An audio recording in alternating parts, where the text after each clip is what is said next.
Hi everyone, my name's Anthony Cummins and welcome to this video. I'm a historical researcher and author. All of my videos are done to support a book, so if you're interested in military, combat, military ways, please get The Ultimate Art of War by Anthony Cummins. It's a step-by-step illustrated guide to Sun Tzu's teachings. So please get yourself a copy, support me, support the channel and everything.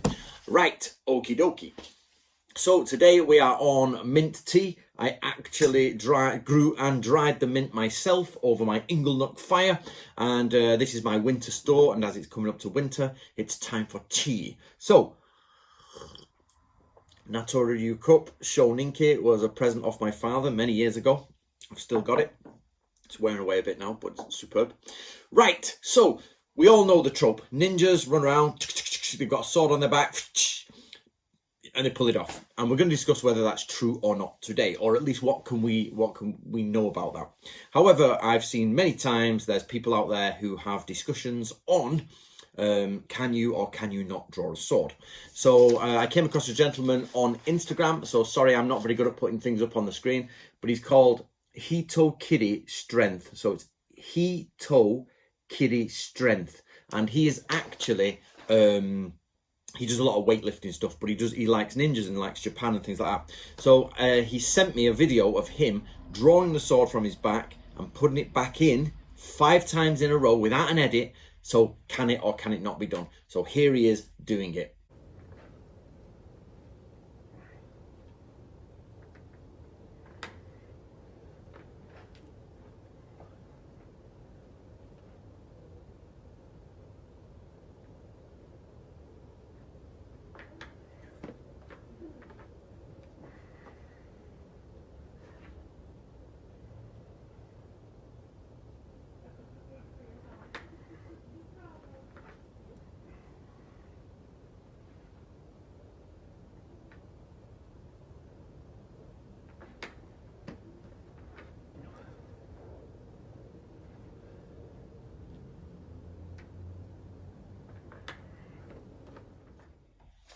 So that is at Hitokiri Strength. There you go, guys. Pause it if you need to. Sorry for my handwriting. I tried to start in capitals, but it wasn't working. So, okay, right. So we know it can be done. It can be done from the back. But did ninjas do that? So first of all, there's one major flaw with the idea of a ninja having a sword on his back, and that is that the ninjas are different from samurai. So if you are new to my channel, here we go. If you're not new, you're fully aware of this. Ninja is a term used inside a military Japanese force to mean someone, a saboteur basically, someone who goes in commando style and raids things. So they're more of commandos.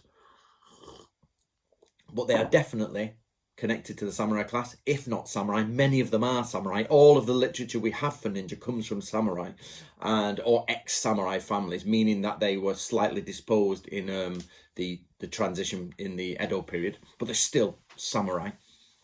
Or from samurai stock.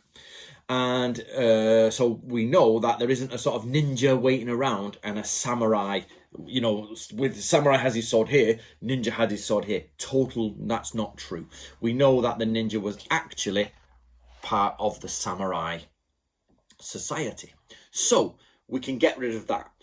But what we're left with is, are samurai who go on ninja missions putting their swords on their back? So let's look at swords on the back in Japan. Now, I'm going to put a picture up here of a kanji and a Japanese word.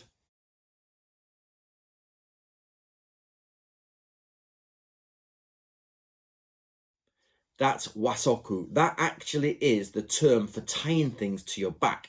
So, for example, in another book of mine, which is actually what's propping up the iPad. So, in another book of mine, Samurai Arms, Armor and the Tactics of Warfare, it talks about it, but for a banner pole. So you put a cloth around there, a cloth around, and this is wasoku as well, to tie on the back. So this term normally in medieval times is associated with attach your sword on your back. So you've got a big sword on your back and you tie it on and go. Now, so we know samurai did do that. What's a little bit less known is why they did that, and how did they take their sword out? Did they have someone take it out for them? That would take a lot more research, but it doesn't matter for this video because it's an offshoot. We know samurai in full armor had swords on their back, but that was nothing to do with ninjutsu or ninja. So, do we have anything about the ninja and the swords on their back? Well, no, we don't. There is zero, so get this, guys, zero evidence for ninjas or samurai acting as ninja putting a sword on their back. However, we have two things in the Book of Samurai series, which is from Nato-Ryu. So search on Amazon, Book of Samurai and series, and you'll come up with both of them. And in the red one, it says that when you get to a difficult area, which is Nansho, you get into a place where you need to crawl up, you actually take your swords out and you can carry them in hand, so you don't bang them, scrape them, you know, get them stuck. However, it also says you can tie them up and then put them over your back. Same again, it's wasoku, that idea that you take your wakizashi and your katana, or your tanto and your katana, basically dai, sho, big and little sword, and you wrap them up, probably with a tenagui or your sagio cords, and then you've got an ua-obi cloth, and you can tie it up and put them on your back and climb up and go. Whether you're in armor or whether you're just in normal attire, you can get up, take them off, put them back, and off you go. Same as when you carry them in hand, get past the rocky bit, put them back. But that's not ninja. But what we do know is that's samurai moving through difficult area. So if samurai, just normal samurai, not doing ninjutsu, or shinobi no jutsu as it's more correctly called, are doing that in their time, then you would imagine that shinobi who have to climb are not going to climb a wall with their sword hitting the wall, clink, clink, clink. In fact, we do know shinobi take their swords off to climb walls and they stand on it, but that's only a short wall. We don't know more about the longer walls. So do we have any evidence whatsoever for how a shinobi ties, or a ninja ties, their sword? Yes, we do. So in this book, which is The Secret Traditions of the Shinobi by moi, which is a translation of Hattori Hanzo's Shinobi Hiden and Other Ninja Scrolls, that's the subtitle. So this is a translation of some of the earliest ninja stuff. And if you turn to page 117, that is there. And if you turn to page 118, there's the other version there.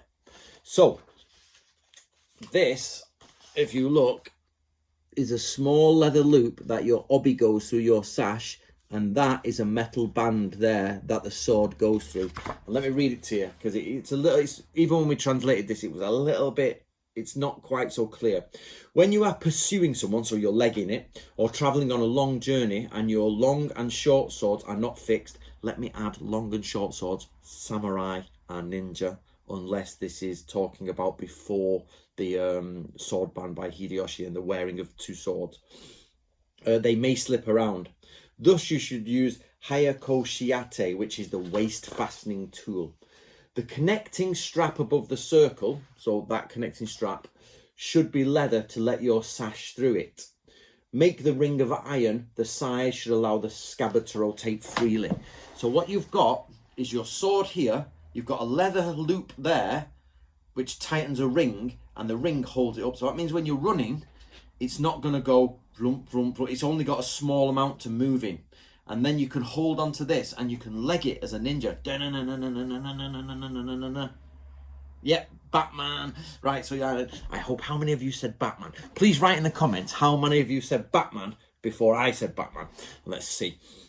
So that is the only evidence we have so far of how a ninja does a sword, but that's not about climbing. That's a long journey where ninjas are always on long journeys, and it's about running after someone. So you know you're going to capture someone, you know you've got to go clock them, so you get, you know, kitted out in chainmail or whatever. It's usually about criminal capture. That you secure your sword and yeah, well done everyone. So right, so that's the evidence we have. So can a sword be drawn and put back on its back? Yes, it can. We've seen Mr. Hitokiri Strength on Instagram. Please support everybody out there in the community. And he's been able to show you can do it. However, we've got no evidence whatsoever of ninja doing it. The only evidence we have is from this book, which is them chasing someone. But we do have evidence from the book, unfortunately, that I've just realised is supporting this iPad, which is the Samurai Book of Samurai series, actually says when you have to climb somewhere, put the sword on your back. So yes, you can draw a sword from your back. Only a katana. I can't imagine you can do it with Tachi. Shinobi would tie up their swords at their side for running and long distances, and any samurai going over hard ground would put the sword on their back. I hope you enjoyed that, guys. So give me some Batman facts if you can. Have you ever tried to draw a sword from your back? Let me know. And please, guys, do get yourself a copy of this, which is The Art of War. These books, I feature them in my videos because that's my only income. It would be nice if there's more of it, and I don't have to make my own mint tea, and I could buy the sacred mint tea in a packet. A packet of mint tea. Do you know what I mean? However, I do quite like a bit of self-sufficiency, so we're all right. We're all right. All right, guys, thank you very much.